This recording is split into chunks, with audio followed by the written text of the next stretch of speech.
Good afternoon. This is Shankar from the Global Intelligence Network. The conflict between the United States and Iran is now approaching a critical decision point, not just of force, but of direction.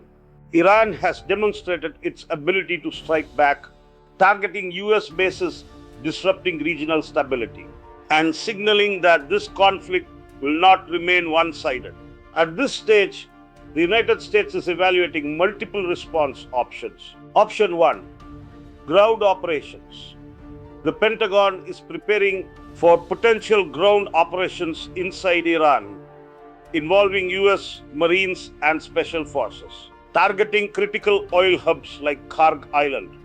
This would be a major escalation from air power to direct engagement. Option 2, large-scale airstrikes.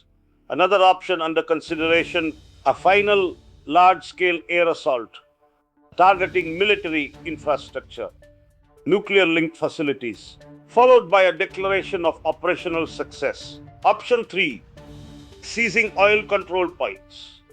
Strategically, the US could attempt to blockade or seize Kharg Island or target Larak Island, both critical to Iran's control over oil exports and the Strait of Hormuz.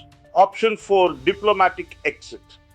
At the same time, there is a diplomatic track, a 15-point proposal reportedly sent via Pakistan. Iran has rejected it and responded with its own counter terms, which indicate negotiation is active but far from agreement. Military experts, including Major General G.D. Bakshi, warned that any move toward boots on the ground could trap the US in a costly escalation, with heavy casualties and no guarantee of success, lead to a prolonged conflict with high casualties, uncertain outcomes, and no guaranteed exit.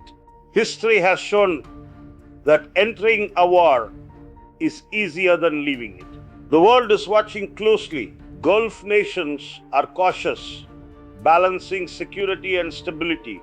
China is monitoring energy routes with strategic interest. Russia stands to benefit from rising oil prices. Europe is urging restraint while preparing for energy shocks. This is no longer a bilateral conflict, it is a global pressure point. At its core, this conflict is not just about territory or retaliation.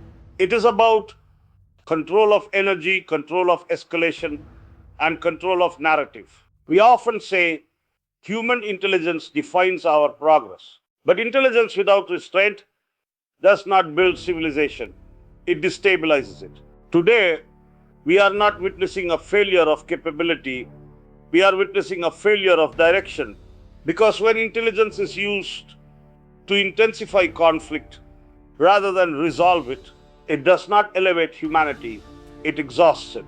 The next move will not just define this conflict, it will define its scale. Ground war, air dominance, or negotiated restraint, each path comes with consequences that extend far beyond the battlefield. In today's world, the greatest power is not escalation, but the ability to avoid it. This is Shankar from the Global Intelligence Network. Stay informed and stay aware.